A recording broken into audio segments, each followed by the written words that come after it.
감히 태국인을 범죄자 취급하다니.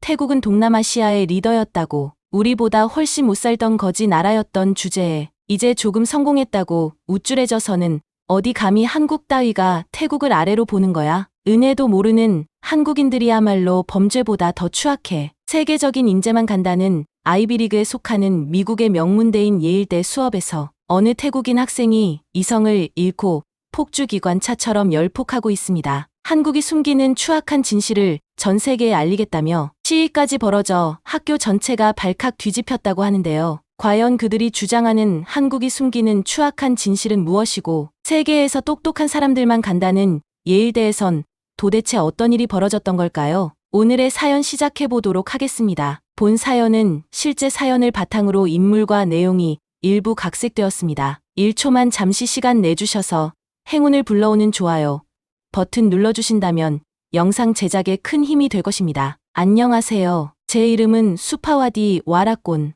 20세 태국인이고 세계적으로 유명한 미국의 명문대 예일대학교에 재학 중이에요. 제가 예일 도서관의 넓은 돌계단 위에 서 있을 때였어요. 눈앞에 보이는 높은 벽의 날카로운 선들을 눈으로 따라가고 있었죠. 주위에는 학생들의 웃음소리와 대화소리가 가득했고 도서관을 들락날락하며 바쁘게 움직이고 있었어요. 누군가는 두꺼운 책을 들고 있고 다른 사람들은 노트북을 꼭 쥐고 있었죠. 하지만 그 누구도 멈춰 서서 저를 신경 쓰는 사람은 없었어요. 저는 그저 생각에 빠져 멍하니 서 있었습니다. 깊은 숨을 들이쉬었어요. 저를 이곳까지 데려다 준 장학금의 무게가 어깨에 느껴졌죠. 예일대학교라니 말만 들어도 꿈 같은 곳이었어요. 제가 처음 합격했을 때는 정말로 믿기지 않았죠. 세계에서 가장 뛰어난 사람들이 모이는 곳이라고 들었으니까요. 그런데 막상 여기 와보니 그 꿈이 왠지 낯설게만 느껴졌어요. 태국의 작은 마을에서 여기까지 오기 위해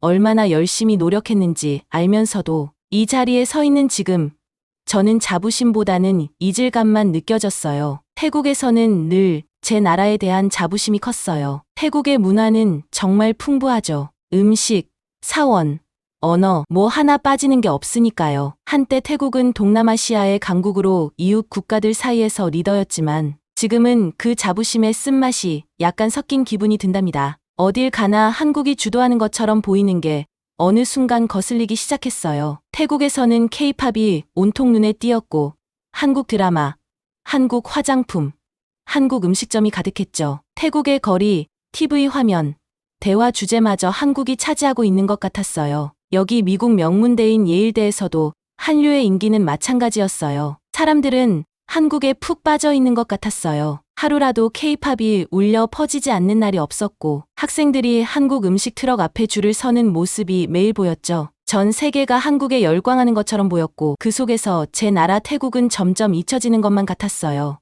누군가 K-팝 가수를 칭찬하거나 최신 한국 드라마 이야기를 할 때마다 씁쓸해질 뿐이었어요. 왜 아무도 태국에 대해서는 말하지 않을까요? 태국의 문화와 역사는 이제 아무런 의미도 없는 걸까요? 저는 캠퍼스를 걸으며 꼬리에 꼬리를 무는 생각들에 빠졌고 제 친구 타나차이는 너무 깊게 생각하지 말라며 말리곤 했어요. 한국이 잘 된다고 우리가 덜 중요해지는 건 아니라고요. 하지만 타나차이는 제가 느끼는 열등감, 한국과 태국을 비교할 때마다 느끼는 그 날카로운 상처를 아마 모를 거예요. 마치 태국이 뒤처진 것처럼 이제 한국 같은 나라들이 우리를 내려다보고 있다는 느낌이 들 때마다 제 속도 뒤틀리는 느낌이 들었어요. 한국 공항에서 태국 관광객들이 입국 거부를 당했다는 이야기를 읽은 게 기억났어요. SNS 사람들이 부당하게 억류되고 신문받고 마치 범죄자처럼 취급받는 이야기들로 가득했죠. 한두 번이 아니었어요. 이런 일이 점점 더 자주 일어나고 있었죠. 그들이 우리를 대하는 방식은 마치 우리가 그들보다 못한 사람인 것처럼 태국 사람들은 그들의 나라에 발을 들일 자격이 없는 것처럼 느껴졌어요. 새로운 이야기가 나올 때마다 제 마음속 분노에 기름을 부었습니다. 어떻게 감히 우리를 이렇게 대할 수 있지? 어느 날 오후 타나차이에게 화가 나서 말했어요. 조금 부유해졌다고 해서 이제 우리보다 우월하다고 생각하는 건가? 이건 옳지 않아. 타나차이는 언제나 그랬듯이 어깨를 으쓱였어요. 별일 아니야, 수파와디. 그들 나름의 이유가 있을 거야. 하지만 그 대답은 저에게 충분하지 않았어요. 왜 우리가 그런 대우를 받아들여야 하죠? 태국은 더 나은 대우를 받을 자격이 있다고 생각했어요. 우리는 동남아시아의 리더였고 여전히 많은 것을 가지고 있으니까요. 그게 아니라면 그렇게 잘 나간다는 한국인이 아직도 태국 관광에 미쳐 있을 이유가 없죠. 그런데 왜 아무도 그걸 보지 못할까요? 생각할수록 답답함은 점점 더 커졌어요. 캠퍼스에서 한국 학생들을 보았어요. 그들은 항상 자신감에 차 있었고 최신 유행을 입고 있었으며 친구들 무리 속에서 웃고 다녔죠. 그들은 쉽게 어울리는 것 같았고 반면 저는 항상 바깥에서 안을 들여다보는 기분이었어요. 그들은 인기 있고 존경받았어요. 그들 앞에서 저는 투명해지는 기분이었어요. 아무리 노력해도 절대 그들과 맞설 수 없을 것 같은 기분이었죠. 어느 날 학생 라운지에서 핸드폰을 보다가 새로운 기사를 발견했어요. 또 다른 태국 관광객들이 한국 입국을 거부당했다는 이야기였죠. 기사는 불법 체류 중인 태국인들의 증가로 인해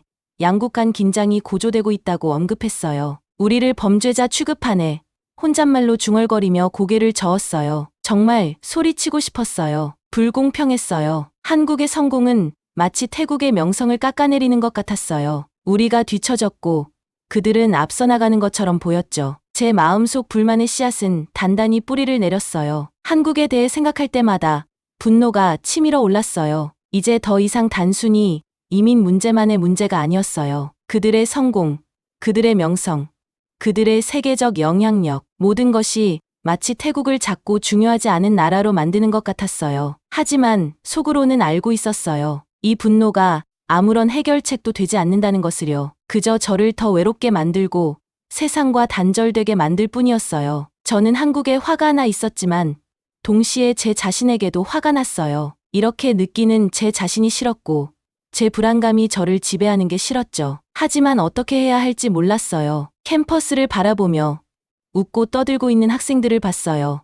예일에 온 것을 자랑스러워하고 뭔가 더 큰 것의 일원이 된 것처럼 느껴야 했지만 제 안에서 점점 커져가는 불만만 느껴졌어요. 마치 제가 벽을 뚫고 나갈 수 없을 것 같은 기분이었죠. 강의장에 앉아 있을 때 강의장은 고요했어요. 제가 가장 좋아하는 과목 중 하나인 국제관계 수업이었죠. 오늘 교수님은 글로벌 이민 문제를 논의할 거라고 하셨는데 저는 수업이 시작되기 전 주변을 둘러보며 같은 반 학생들의 얼굴을 훑었어요. 각자 다른 나라에서 온 학생들이 모여 있었고 각자의 이야기와 관점을 가지고 있었죠. 이런 수업은 원래 저를 더 큰 세상의 일부로 느끼게 해줘야 했는데 요즘은 오히려 저를 더 작게 느끼게만 했어요. 요즘 계속 보고 있는 뉴스가 머릿속을 떠나지 않았어요. 태국 관광객들이 한국에서 입국 거부를 당했다는 이야기들. 계속 그것만 떠올랐고 제 안의 분노는 점점 커져만 갔어요. 교수님이 강의실로 들어와 강의를 시작하셨어요.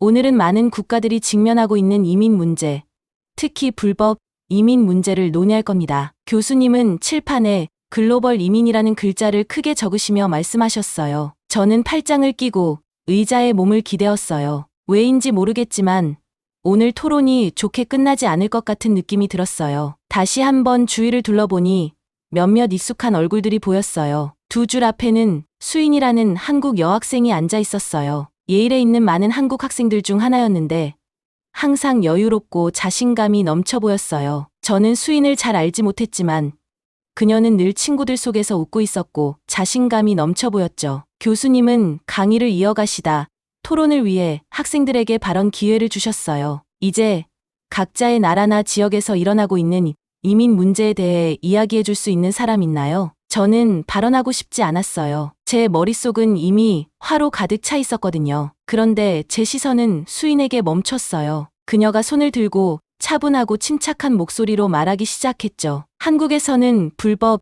이민 문제가 심각해요. 수인이 말하기 시작했어요. 많은 사람들이 관광 비자로 한국에 들어왔다가 불법으로 머무르는 경우가 많아요. 그중 많은 사람들이 동남아시아에서 와요. 그 말을 듣자마자 제 속이 꽉 조이는 느낌이 들었어요. 수인의 말이 제 가슴을 강타한 것 같았어요. 그들은 일자리를 찾기 위해 오지만 불법 이민자가 너무 많아서 정부가 관리하기 어려운 상황이에요. 이로 인해 우리 시스템에 많은 부담이 가고 있어요. 제 얼굴이 뜨거워졌어요. 수인이 직접적으로 말한 건 아니었지만 저는 알았어요. 그녀는 태국 사람들에 대해 말하고 있었어요. 저는 주먹을 꽉 쥐었어요. 그래서 정부가 이민 문제에 대해 더 엄격해질 수밖에 없어요. 수인은 덧붙였어요. 우리가 사람들을 받기 싫어서가 아니라 상황을 통제해야 하기 때문이에요. 그 순간 저는 더 이상 참을 수가 없었어요. 그러니까 내 나라 사람들이 문제라는 거예요? 제가 소리쳤어요. 제 목소리가 제가 의도한 것보다 훨씬 컸어요. 강의장은 갑자기 조용해졌고 모든 시선이 저를 향했어요. 제 심장은 마구 뛰었지만 더 이상 신경 쓰지 않았어요. 너무 화가 났거든요. 수인은 깜짝 놀란 얼굴로 저를 쳐다봤어요. 아니, 그런 뜻이 아니에요. 그녀가 말하려 했지만 저는 그녀가 말을 끝내기도 전에 끊었어요. 그게 정확히 내가 말하고 있는 거잖아. 저는 목소리를 떨며 말했어요. 내가 말하는 건 태국 사람들이 너희 나라에 문제를 일으키고 있다는 거잖아. 내 나라 정부가 그렇게 엄격해질 수밖에 없는 이유가 우리 때문이라는 거잖아. 우리를 짐덩이로 보는 거지. 그렇지? 제 입에서 말이 나오는 순간 저는 아무 생각도 할 수 없었어요. 감정이 걷잡을 수 없이 흘러나왔고 저는 더 이상 멈출 수 없었어요. 그동안 쌓였던 모든 좌절감과 분노가 마침내 터져나왔어요. 태국은 동남아시아의 리더였어. 저는 목소리를 높이며 외쳤어요. 우리는 강하고 자랑스러웠다고. 내 나라가 전쟁 후에 힘들게 재건하고 있을 때 말이야. 그런데 이제 한국이 조금 성공했다고 해서 우리가 너희보다 아래라고 생각하는 거야? 우리가 너희보다 못하다고 생각하는 거야? 제 친구들과 교수님들의 얼굴에 놀람이 가득했지만 저는 상관없었어요. 제 감정에 너무 사로잡혀서 제가 얼마나 이성을 잃었는지조차 몰랐죠. 수인은 그저 저를 멍하게 바라보고 있었어요. 순간 그녀가 무언가 말할 것 같았지만 대신 그녀는 그냥 자리에 앉아 있었어요. 그때 교수님이 나서셨어요. 목소리는 차분했지만 단호했죠. 수파와디, 토론은 서로 존중하면서 해야 해요. 교수님은 말씀하셨어요. 우리는 서로에게서 배워야 하니까요. 하지만 저는 배우고 싶지 않았어요. 저는 모욕감을 느꼈고 화가 났고 작아진 기분이었어요. 저는 자리에서 벌떡 일어나 가방을 집어들었어요. 난 이제 그만할래. 혼잣말처럼 중얼거리며 문 쪽으로 걸어갔어요. 뒤를 돌아보지 않고 강의장을 빠져나와 버렸어요. 제 귀에 심장 소리만이 울리고 있었죠. 밖에 나오자마자 찬 바람이 저를 때렸어요. 벽에 기대어 숨을 고르려고 했지만 손이 떨리고 있었어요. 깊은 숨을 들이쉬었지만 소용없었어요. 제 안의 분노는 여전히 타오르고 있었어요. 수업에서 있었던 대화가 머릿속에서 끊임없이 반복됐어요. 수인은 그렇게 나쁘게 말한 것도 아니었지만 그녀가 동남아시아를 언급하는 그 말투가 마치 그 지역이 그저 문제만 일으키는 곳인 것처럼 느껴졌어요. 저를 보이지 않게 만들었죠. 마치 태국은 이제 중요하지 않은 나라가 된 것 같았어요. 도저히 한국이 우리를 뒤에 남겨둔 것 같은 기분을 떨쳐낼 수 없었어요. 어디를 봐도 한국이었어요. 그들이 우리에게서 모든 걸 가져간 것만 같았어요. 우리의 자부심, 우리의 지위, 그리고 세상에서 우리의 자리까지요. 그리고 이제는 우리가 문제라고, 우리가 아무것도 아닌 존재라고 여기고 있는 것처럼 느껴졌어요. 하지만 거기 서서 숨을 고르면서 뭔가 저를 괴롭히기 시작했어요. 수인이 저를 쳐다보던 그 표정이 계속 머릿속에 떠올랐어요. 그녀는 저를 상처 주려고 한 게 아니었어요. 저를 작게 보이게 하려고 한 것도 아니었죠. 그녀는 그저 자기 나라에서 일어나고 있는 일을 이야기하고 있었던 것뿐이에요. 제가 너무 과민 반응을 했던 걸까요? 고개를 저으며 그 생각을 떨쳐내려고 했어요. 아니, 내가 틀린 건 아니야. 내가 화낼 이유는 충분해. 태국은 그만한 존중을 받을 자격이 있어요. 우리는 그저 동남아시아의 또 다른 어려움을 겪는 나라가 아니에요. 우리는 역사를 가지고 있고, 문화를 가지고 있고, 자부심을 가지고 있죠. 하지만 여전히 그 생각은 사라지지 않았어요. 기숙사로 돌아가는 길에 수인이 했던 말들이, 그리고 제가 터뜨렸던 감정들이 머릿속에서 계속 뒤섞였어요. 제 분노는 아무것도 해결하지 못했어요. 오히려 저를 더 나쁘게 만들었을 뿐이에요. 이게 끝이 아니라는 걸 알고 있었어요. 한국에 대한 제 좌절감이 하루아침에 사라질 거라는 생각은 하지 않았어요. 하지만 처음으로 아주 작은 부분에 저 자신이 한번 물러나서 왜 내가 이렇게까지 화가 났는지 생각해봐야 하지 않을까 하는 생각이 들었어요. 기숙사로 돌아와 문을 열고 들어가 침대에 앉았어요. 창밖에 보이는 캠퍼스를 바라보며 한 가지 깨달음이 떠올랐어요. 이건 단지 한국에 관한 문제가 아니었어요. 이건 나 자신에 관한 문제였고, 내가 내 나라에 대해 어떻게 느끼는지, 그리고 이 세상에서 내가 어디에 속해 있는지에 관한 문제였어요. 그리고 그 문제를 어떻게 해결해야 할지 아직 모르겠어요. 지금은 그저 이 분노와 함께 앉아 있을 수밖에 없었고, 언젠가는 이 모든 것에 대해 이해할 수 있는 날이 오길 바랄 뿐이었어요. 며칠이 정신없이 지나갔어요. 저는 국제관계 수업에 가지 않았어요. 수인이나 교수님을 마주하고 싶지 않았거든요. 제가 저지른 일에 대한 부끄러움이 어두운 구름처럼 제 위에 드리워져 있었지만 누구에게도 인정하고 싶지 않았어요. 심지어 저 자신에게조차도요. 그래서 저는 다른 수업에만 몰두하며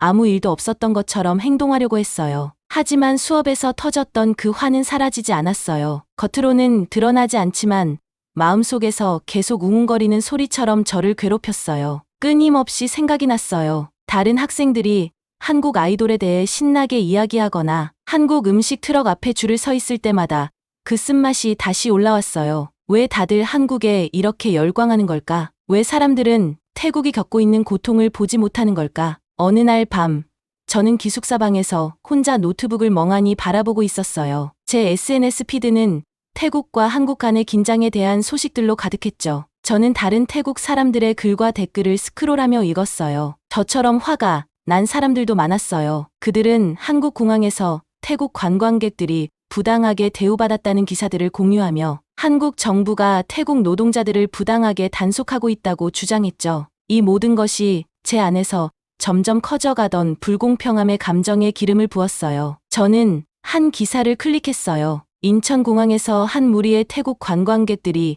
이유 없이 억류되고 본국으로 돌려보내졌다는 내용이었어요. 기사는 한국의 이민 정책이 점점 더 엄격해지고 있으며 특히 태국 사람들을 겨냥하고 있다고 언급했어요. 저는 가슴이 두근거리며 기사를 읽어 내려갔어요. 이건 제가 느끼고 있던 그 감정 그대로였어요. 한국이 우리를 깔보고 마치 우리가 아무것도 아닌 것처럼 대하는 느낌 말이에요. 하지만 스크롤을 내리다가 뭔가 눈에 띄었어요. 태국 사람이 아닌 다른 독자가 쓴 댓글이었어요. 길고 처음엔 읽고 싶지 않았어요. 한국을 옹호하는 내용이라면 더더욱 보고 싶지 않았거든요. 하지만 뭔가 저를 멈추게 하고 그 댓글을 읽게 만들었어요. 그 댓글은 한국 사람이 쓴 것이었고 왜 한국이 이민 정책을 강화하게 되었는지 설명하고 있었어요. 그 사람은 태국에서 온 불법 이민자 수가 급증하고 있고 그들이 한국 시스템에 얼마나 큰 부담을 주고 있는지 이야기했어요. 댓글에는 불법 이민자들 중 일부가 범죄에 연루되어 있다는 내용도 있었어요. 불법 마약 밀매,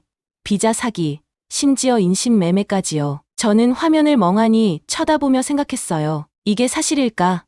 정말 이렇게 많은 태국 사람들이 한국에 불법 체류하고 있었던 걸까? 믿고 싶지 않았어요. 제 사람들이 문제의 일부라는 사실을 믿고 싶지 않았죠. 하지만 계속 읽다 보니 이게 단순한 변명이 아니라는 것이 분명해졌어요. 통계 자료와 태국과 한국 언론의 보도까지 있었죠. 그 숫자들은 충격적이었어요. 수천 명의 태국인들이 한국에 불법 체류하고 있었고 그들 중 많은 이들이 범죄에 연루되어 있었어요. 그건 단지 몇 건의 단순한 사건이 아니었어요. 실제로 큰 문제였어요. 저는 의자에 기대어 앉아 있었어요. 마치 누군가 제게 큰 충격을 준 것 같았어요. 어떻게 저는 이 사실을 몰랐을까요? 저는 제 화에만 집중한 나머지 실제로 어떤 일이 벌어지고 있는지 생각해보지 않았어요. 갑자기 수인과 수업 중에 나눴던 대화가 떠올랐어요. 그녀는 이걸 설명하려고 했던 거였어요. 이민 문제가 통제 불능 상태였고 한국이 이를 관리하기 위해 애쓰고 있다는 것을요. 하지만 저는 듣지 않았어요. 제 분노에 사로잡혀 진실을 들으려 하지 않았죠. 그저 제가 보고 싶은 대로만 보려고 했어요. 노트북을 닫고 창밖을 바라봤어요. 밤은 고요했고 멀리서 몇 개의 불빛만이 캠퍼스를 비추고 있었어요. 제 마음은 무겁고 제가 틀렸다는 깨달음에 짓눌리는 기분이었어요. 모든 것에 대해 제가 틀렸다는 사실을 깨달았죠. 저는 한국이 태국 사람들을 대하는 방식에 너무나도 쉽게 화를 냈지만 왜 그들이 그런 방식으로 대응하고 있는지 생각해보지 않았어요. 어쩌면 그들 나름대로 이민 문제를 처리할 이유가 있을지도 모른다는 사실을 고려하지 않았죠. 저는 제 자존심과 불안 때문에 진실을 보지 못했던 거예요. 저는 태국이 겪고 있는 여러 문제들을 떠올렸어요. 제 나라에는 정말 많은 문제가 있었어요. 부패, 가난, 그리고 기회 부족. 사람들은 다른 나라로 나가고 싶어 했고 때로는 법을 어기면서까지 일자리를 찾으려고 했죠. 하지만 저는 그런 문제들을 직면하기보다는 한국을 탓하는 데 집중했어요. 마치 그들이 모든 문제의 원인인 것처럼요. 깊은 한숨을 내쉬며 이 말을 문질렀어요. 이것은 제가 인정하고 싶지 않았던 진실이었어요. 태국의 문제에 대해 생각하고 싶지 않았어요. 우리나라가 우리 국민들을 위해 실패하고 있다는 사실을 인정하는 게 싫었어요. 그보다는 다른 사람, 한국을 탓하는 게 훨씬 쉬웠죠. 하지만 마음 깊은 곳에서는 그게 공평하지 않다는 걸 알고 있었어요. 사실은 양국 모두 각자의 어려움을 겪고 있었어요. 한국은 그저 자신을 보호하려고 했을 뿐이에요. 어느 나라든 그럴 수밖에 없었겠죠. 그리고 태국은 우리 스스로의 문제를 해결해야 할 과제가 있었어요. 한국이 적이라는 착각을 계속하는 것은 그 어떤 문제도 해결하지 못할 거예요. 저는 창문 앞으로 가서 이 말을 차가운 유리에 댔어요. 제가 오랫동안 붙잡고 있던 그 분노는 이제 다르게 느껴졌어요. 더 이상 한국에 대한 분노가 아니었어요. 그건 더 깊고 더 개인적인 무언가였어요. 저는 저 자신에게 화가 나 있었어요. 제 자존심 때문에 다른 관점을 보지 못한 제 자신에게요. 그 감정을 어떻게 처리해야 할지 몰랐어요. 이걸 어떻게 해결해야 할지도 몰랐죠. 하지만 한 가지는 알겠어요. 더 이상 한국을 문제라고 탓할 수 없다는 것. 이제 더 넓은 시야로 바라봐야 한다는 걸 알았어요. 불편하더라도 진실을 마주할 수밖에 없었어요. 다시 한숨을 내쉬고 창문에서 몸을 뗐어요. 내일은 다시 수업에 갈 거예요. 수인을 만나 사과할 겁니다. 쉬운 일은 아니겠지만 옳은 일이라는 걸 알았어요. 더 이상 진실을 피해 다닐 수는 없었어요. 그날 밤 침대에 누워서도 머릿속 생각들이 계속 맴돌았지만 뭔가가 제 안에서 변하는 것을 느꼈어요. 오랫동안 쌓여있던 불만이 서서히 사라지고 있었어요. 완전히 사라진 건 아니었지만 이제 올바른 길을 걷기 시작했다는 걸 느꼈어요. 오랜만에 분노 외에 다른 감정을 느낄 수 있었어요. 그것은 안도감이었고 어쩌면 아주 조금은 희망이기도 했죠. 다음 날 아침, 저는 긴장과 결심이 뒤섞인 기분으로 일어났어요. 어제 깨달았던 진실이 여전히 제 마음속에 남아 있었지만 오랜만에 맑은 생각이 들었어요. 제가 저지른 일에 대한 대가를 치르는 건 쉽지 않을 거라는 걸 알고 있었지만 해야만 한다는 것도 알았어요. 잘못을 바로잡아야 했어요. 최소한 시도는 해야 했죠. 저는 천천히 수업 준비를 하면서 수인에게 무슨 말을 해야 할지 계속 생각했어요. 사과하는 건 제가 잘하는 일이 아니었어요. 사실 저는 인생에서 사과하는 걸 피해 다녔죠. 하지만 오늘 아침 신발끈을 묶고 가방을 챙기면서 이 사과는 수인을 위한 것만이 아니라는 걸 알았어요. 제 자신을 위해서도 필요했죠. 오랫동안 저를 갉아먹던 그 분노를 떨쳐내고 싶었어요. 강의장로 가는 길은 평소보다 길게 느껴졌어요. 걸음걸이 하나하나가 무겁게 느껴졌고 머릿속에는 여러 생각들이 스쳐 지나갔어요. 수인이 제 사과를 듣기 싫어하면 어떡하지? 그녀가 아직도 저한테 화가 나 있으면 어떡하지? 아니면 강의장의 모든 학생들이 여전히 제 폭발을 기억하고 저를 판단하고 있을까요? 건물에 다가갈 때 그런 생각들을 억지로 밀어냈어요. 다른 사람들이 어떻게 느끼는지, 저에 대해 어떻게 생각하는지는 제가 통제할 수 없었어요. 제가 할 수 있는 건 솔직해지는 것뿐이었죠. 깊게 숨을 들이쉬고 강의장로 들어갔어요. 제가 도착했을 때 강의장에는 절반쯤 학생들이 차 있었어요. 학생들은 조용히 이야기를 나누고 있었고 교수님은 아직 오시지 않았어요. 저는 강의장을 둘러보며 심장이 두근거렸어요. 수인은 평소처럼 앞쪽에 앉아 있었어요. 그녀는 아직 저를 보지 못했지만 저는 그 순간 잠시 망설였어요. 차라리 돌아서서 이 불편한 순간을 피하고 싶었어요. 하지만 이제는 도망칠 수 없었어요. 이 문제를 마주해야만 했죠. 천천히 수인 쪽으로 걸어갔어요. 제가 다가가자 그녀는 고개를 들어 저와 눈을 마주쳤어요. 그녀의 표정은 중립적이었지만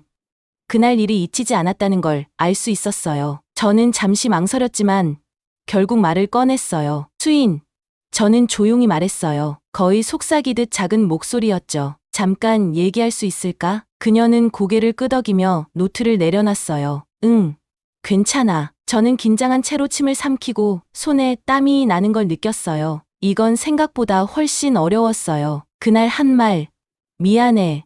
저는 말을 시작했어요. 내가 너무 과민 반응했어. 너한테 그렇게 말했으면 안 됐어. 수인은 저를 바라보며 살짝 눈빛이 부드러워졌어요. 그녀는 바로 대답하지 않았어요. 그래서 저는 계속 말을 이어갔어요. 요즘 너무 답답했어.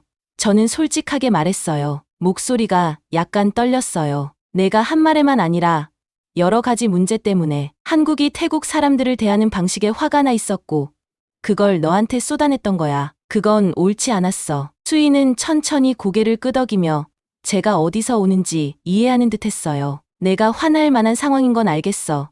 그녀가 마침내 말했어요. 하지만 이건 복잡한 문제야. 어느 한쪽이 잘못된 게 아니야. 알아. 저는 목에 걸린 듯한 감정을 느끼며 대답했어요. 더 많이 읽어봤는데 내가 상황을 제대로 알지 못했다는 걸 깨달았어. 다른 쪽 이야기를 들으려 하지 않았던 거야. 내 감정에 너무 사로잡혀 있었어. 수인이 살짝 웃었고 처음으로 저는 수인이 단지 저를 좌절하게 만든 상징이 아니라 저처럼 정체성과 자존심 사이에서 고민하는 사람일지도 모른다는 생각이 들었어요. 내가 이렇게 말해줘서 고마워. 그녀가 말했어요. 정말 감사해. 우리 사이의 긴장이 조금 풀리며 저는 안도감을 느꼈어요. 완벽하게 해결된 건 아니었지만 시작이었어요. 저는 제 자리로 돌아가 앉으며 며칠 만에 마음이 한결 가벼워진 기분이었어요. 수업이 시작되자 저는 처음으로 수업에 집중할 수 있었어요. 더 이상 분노나 불만에 사로잡히지 않았죠. 대신 열린 마음으로 토론을 들으며 나라를 방어하려거나 무언가를 증명하려는 생각을 내려놓았어요. 낯설지만 한편으론 해방감이 들었어요. 수업이 끝난 후 캠퍼스를 걸으며 차가운 가을 바람이 제 얼굴을 스치고 지나갔어요. 제 생각은 자연스레 태국으로 향했고 제가 남기고 온 사람들 그리고 제 나라에 대한 자부심으로 이어졌어요. 그 자부심은 여전히 존재했지만 이제는 조금 달랐어요. 다른 나라와 비교해서 우리나라가 더 낫다고 생각하며 쌓아 올린 자부심이 아니라 그냥 조용히 묵묵히 우리 자신을 인정하는 자부심이었죠. 하지만 태국이 직면하고 있는 문제들 역시 무시할 수 없었어요. 불법 이민, 가난, 부패 같은 문제들은 분명히 존재했어요. 제 화가 한국을 향했던 건 그런 문제들을 외면하기 위한 방편이었어요. 마치 우리가 저지른 실수를 남 탓으로 돌리는 것처럼요. 하지만 이제는 모든 것이 더 명확해졌어요. 우리 실수에 대한 책임을 다른 사람들에게 돌리는 건 공정하지 않았어요. 저는 도서관에 도착했어요. 과거에는 이곳에서 생각을 피하려고 오곤 했었죠. 하지만 오늘은 그럴 필요가 없었어요. 대신 조용한 평화가 느껴졌고 어쩌면 세상을 다르게 바라본다면 모든 것이 더 나아질 수 있다는 느낌이 들었어요. 저는 창가에 앉아 노트를 펼쳤어요. 그리고 분노나 좌절이 아닌 제가 배운 것들에 대해 적기 시작했어요. 다른 관점을 이해하는 것이 얼마나 중요한지, 자존심이 저를 얼마나 진실로부터 눈멀게 했는지에 대해 적었어요. 우리를 아프게 하는 것들에 대해 다른 사람을 탓하는 것이 얼마나 쉬운 일인지, 하지만 진짜 문제를 마주하고 해결하는 것은 얼마나 어려운 일인지도요. 오후 햇살이 창을 통해 들어오면서 저는 그동안 저를 붙잡고 있던 불만을 내려놓을 준비가 되었다는 것을 깨달았어요. 모든 것이 완벽하게 해결된 건 아니었고 다시 좌절할 때도 있겠지만 이것은 시작이었어요. 세상이 제가 상상했던 것보다 훨씬 복잡하다는 것을, 그리고 그 복잡함을 이해하는 것이 앞으로 나아가는 길이라는 것을 천천히 배워가고 있었어요. 미래가 저나 태국에게 어떤 모습을 보여줄지는 모르겠지만 한 가지는 분명했어요. 저는 이제 열린 마음과 열린 가슴으로 그 미래를 마주할 준비가 되었다는 것이었어요.